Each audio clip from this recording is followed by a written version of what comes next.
Good morning. Today on Spotlight, the latest update on one of the most talked about programs among Michigan motorists, the Road to Driver's License Restoration. If you've lost your license for whatever reason, there is a way to get it back if you follow the right steps. Our panel today will walk interested viewers through the very laborious process.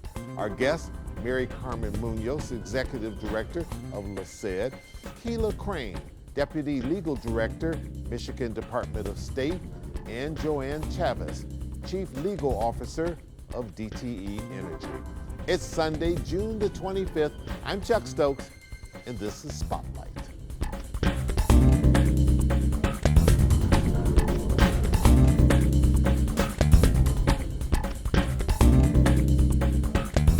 What's happened since the last time we talked? Well, thank you again for having us back. We're really excited that we are completed 24 clinics since we started in November of 2021. We've been able to see over 7,000 residents, about 1,400 just this year alone in 2023. We're trying to build upon our successes from last year and bringing the courts and business to help our residents get safely back on the road and provide them the resources that they need to traverse that process of being able to get back on the road. Would it be safe to say that this process, this road to restoration, is being watched across the nation, especially by other Secretary of States? It would be, yeah. We're really excited that we've been able to light a fire across the country, even as far as the islands of Hawaii. We've talked to attorneys out there who have actually conducted their first Road to Restoration clinic last November 22. We've spoken to attorneys in Kansas as well as in Georgia who are also thinking about continuing this process because they understand that it's not just about an individual's ability to get their license back, but it impacts the family, it impacts state economies and the community, and it's a really important operation. Sure. Yeah. Attorney Joanne Chavez, the law was changed in 2021. When it was changed, about 150,000 Michiganders were able to get their license restored. What has that done from a business standpoint? Oh, I think it's a huge game changer. And maybe I'd like to correct you. Has it been good for business? I think it's incredible for business. I think what you realize and what we realized at DTE is that one of the most significant barriers to gainful employment for most Michiganders is a driver's license.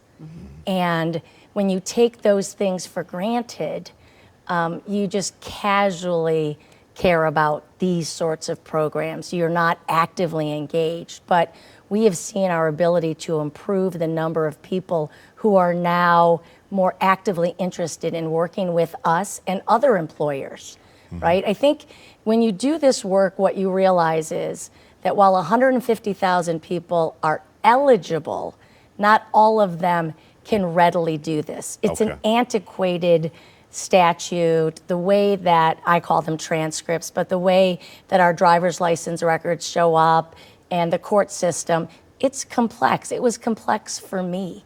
And so what I realized as I spent time at several of the clinics was that this is such an important movement. It is so critical if Michigan is going to have a fully inclusive economy, because it is about economics. I love when the bell rings and we're able to actually... And tell people what the bell is, and then I'm going to get Mary Carmen in this conversation, because I know what it means, but I think the average person doesn't know. The bell. So because we're all on site together, we've got attorneys, we've got reps from the Attorney General's office, we've got the Secretary of State there. You can actually go, and many people, not all, are able to restore their license while we are right there. At one of the clinics. clinics. At the clinics, and they ring a bell when someone actually gets it. And I think... So people know it's working. It is working. How much of a roadblock is not having a license? And before this law, were people just not driving, or were they driving illegally? Because I have to kind of believe that folks were still figuring out how to get from point A to point B, but they may not have been able to whip out their license if they had gotten stopped. Well, they absolutely continue to drive. You need to drive to just for normal, everyday to day life. You need to get to the doctor. You need to get to the grocery store. You need to get your kids to school or to their sports events or to go visit your aunt, you know, in the next town. You need your driver's license, and we don't realize how much of a handicap and hindrance that is for people that have lost their license. Through because of various reasons, right? For various reasons, but most people that lose their license, it happens at a very young age, and the penalties and fines are just accumulate over time. They become very afraid and intimidated to follow the process. Their hands are tied when trying to pay the fines. The fines can be just overwhelming, and then they don't realize all the fines that they have. But it definitely affects. And then they're in so deep. Yes. They can't figure out how to get out of it. Correct. It affects their everyday life of functioning as they would say as normal people that can just jump in the car and get up and go. They're always looking over their shoulder. Joanne said it very well, that they live in the shadows. And a good example is a young man that I met coming out of the Secretary of State in Southwest Detroit on Bagley. We were waiting to cross the street, and he was very disappointed because he didn't really fully understand the process of getting his license restored. He thought that he was able just to bring the letter to the Secretary of State and it would be done. Well, he lost it when he was about 15, driving his mom to the doctor. He was pulled over, obviously underaged and without a license, lost it from that point, and now he's 25, 10 years later. He has 2 young children, and he said, I just want to provide for my kids. I don't want to be afraid of going to jail. Am I going to go to jail if I come back? The restoration clinics allow people to come to a safe place, a church, a community organization where they've been involved with in the past, to come and see a lawyer, talk to the judges, talk to the court system, talk to the Secretary of State of the process, get a printout of their record of the fines that have been accumulating over time. Is that a typical example, or are these good people or bad people? And why in the heck were you at Mackinac Island speaking to the movers and shakers? We'll talk about that right after this.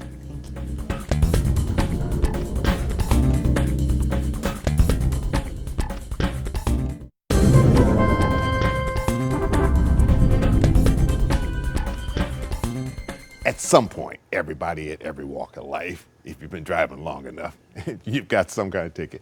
But you go in, you pay it, you're done, and it's over with. Are we making the process so that people aren't going to respect the laws anymore? And why is this hitting so many people? Are these bad people that we're letting off the hook? Well, I'll take a first crack at that, Chuck. Okay. Chuck, and what I always say in our office is that the devil does not need any advocates.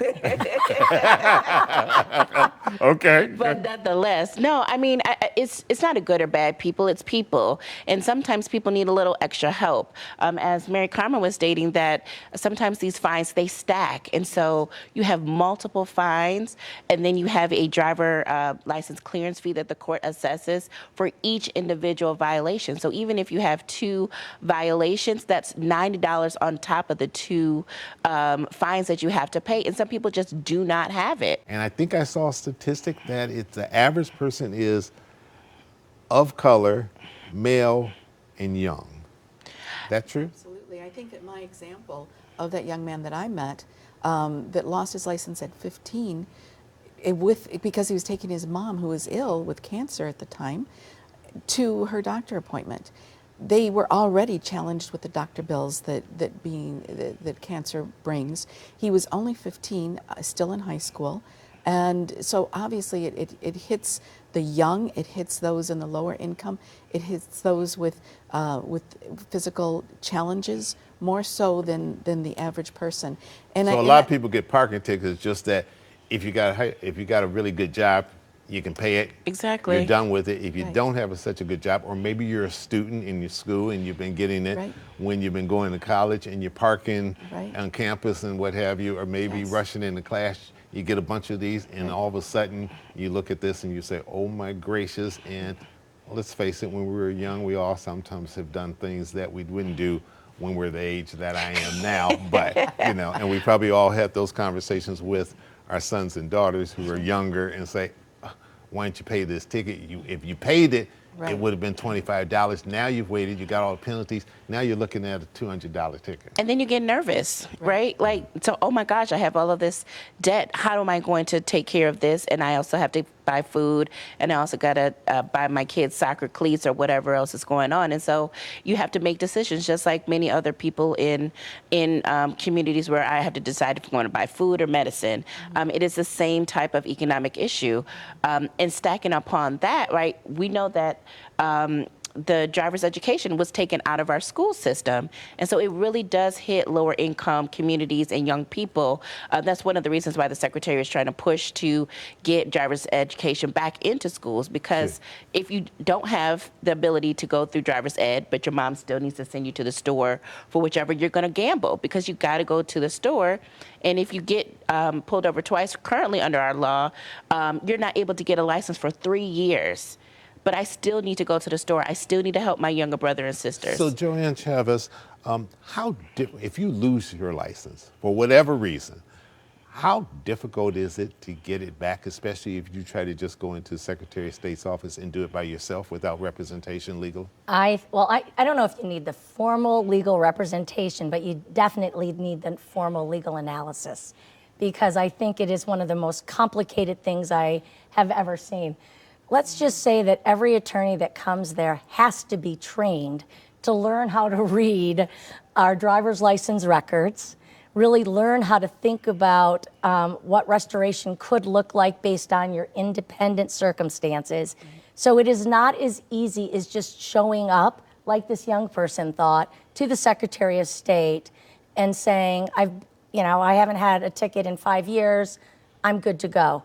You have to prove that you've paid every violation. And Chuck, what we haven't talked about is every jurisdiction, every municipality has their own court system. So I may have a ticket from Ann Arbor, Dearborn, and Detroit, and they each are accumulating their own interest and penalties separately. I have to figure out how to pay those and then get proof to take it to the Secretary of State. Here's the real drag, and this is why it bothers me from a socioeconomic perspective. And I grew up in Southwest, so I grew up with no means. The reality is today I can pay a parking ticket, no problem, right? But that's just because the grace of God is with me, right? Most people can't. And I can also understand my driver's license record because I've been trained. Most people can't do either. Then if I'm of a lower socioeconomic value or income bracket, I think that I have to take a day off work to go pay the fine. That's more lost income. Yep. It is this vicious cycle that really seems to target those who need the support the most. And I will say they are good people. Very quickly, and then I want to bounce over to Mary Carmen. You have about 100 pro bono lawyers from good corporate law firms and other places. Is that enough? Because you're doing this across the state, right? Right. I think we can always use more.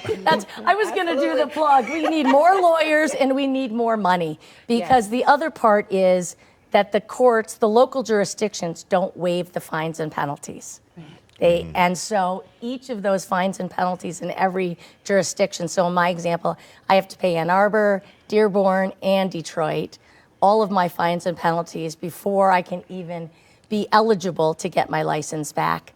And that requires money. So we also need people to donate. But being able to purchase a vehicle, you have a good paying job to do so. But the other 2/3 that are still facing the license issues, they aren't able to get the good paying jobs because the good paying jobs require you to be able to drive, even if it's a high-low, or to get a good position. And DTE is an excellent example.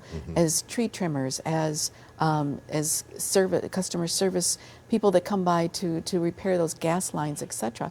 You need a driver's license to be able to get in those trucks and do so, to work for the state. And this is our workforce. That's so correct. we can take the attitude of tough.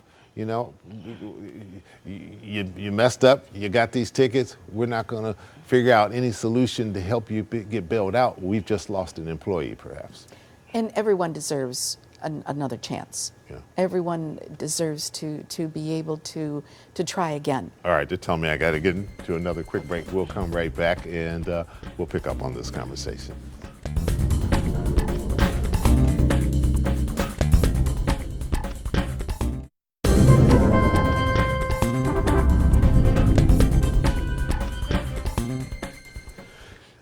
At the press conference, Mackinac Island, Andy Shore, the mayor of Lansing, was there. Why was he there, for the people that didn't see the press conference, and what does that have to do with other major municipalities around this state? And let's be clear, you got mobile clinics from the UP on down, correct? That's right. West side of the state, east side of the state. That's right. All right, so this is not just an urban, large city, Detroit issue. You got folks coming out the cornfields looking how to get their driver's license back. We're excited. In a couple of weeks, we'll be headed up to Marquette, Escanaba, and Sault Ste. Marie, and then we'll be going to Traverse City in Alpena in August, and Mount Pleasant at the end of August. We're hitting all corners of our state, both Upper and Lower Peninsula this year, to help folks understand what they need to do to get their driver's license back.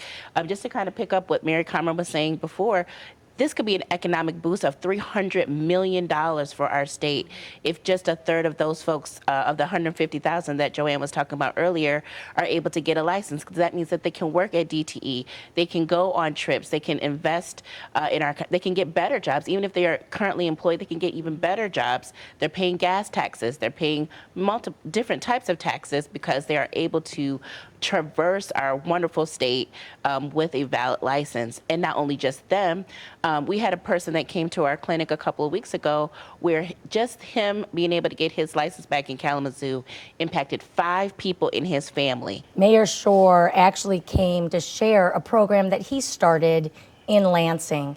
He was able to take, with the approval obviously of City Council, some of his ARP money and reallocate that to pay off certain fines. And I think he took a modest amount. They looked at a sliver of their population and how many people had these outstanding fines and had lost their license.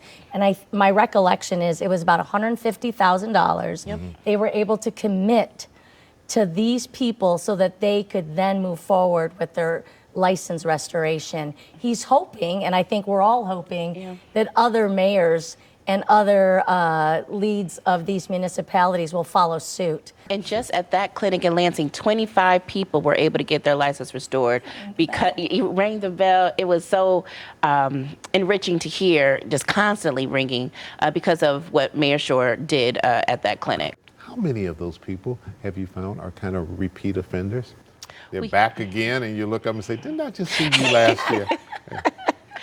And I ask that because the person out there watching this is saying, are we letting people off the hook? Are we making it too easy? Are we making them less responsible in terms of their driving and parking habits or whatever they're doing? I think they want to be responsible. That's why they're there. I don't know that the number for the repeat. I don't think there are any repeat people. I haven't seen any. No. Once you go through this process, it's kind of like eye awakening, and you say, That's right. I'm so glad to have my license. right. I sure as heck don't want to That's go right. through this again. And you have to understand they've been under the radar so long. They're great drivers because they're conscientious of the laws. Right. And sort of great. Right. Well, you know what? They lost, with quotes around right, it. right. They are under the radar. Yeah. If they are still driving, they obey the laws in order to stay out of trouble. But I think that this is just a launching ground for them to to set a good example for their families, to do things the right way. They're not there as bad people trying to get away with something. They're there because they want to be responsible. And in fact, we had one mother that came to us at LaSed. Mary Carmen is one of our great partners for our clinics. And then she brought her son at another clinic this year because she wanted to make sure that he got on the right track early on. So this is paying dividends for generations of Michiganders. And we'll be back with a couple final words right after this.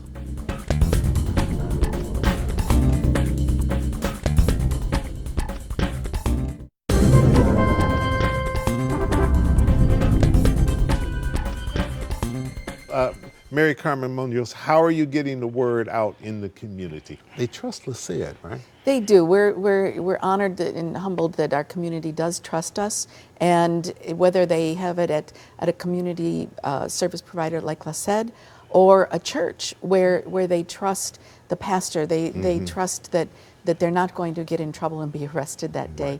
That they'll be there to go on the right path to get their licenses back.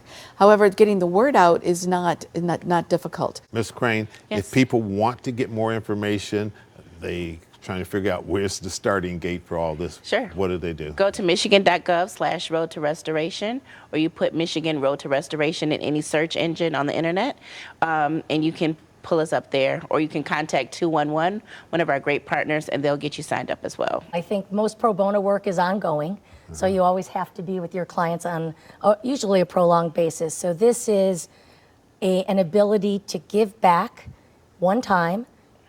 Most of us are repeats, but we say one time, one clinic, so 8 hours in one day, and they find that they are more fulfilled by doing this than they ever anticipated. Why? Because I think the expectation is where you started, Chuck. Are these repeat offenders? Are these people not so good? And I think everyone that leaves these clinics, especially the attorneys, feel like we are giving people a second start. So this is about government meeting people where they're at. Absolutely. All right.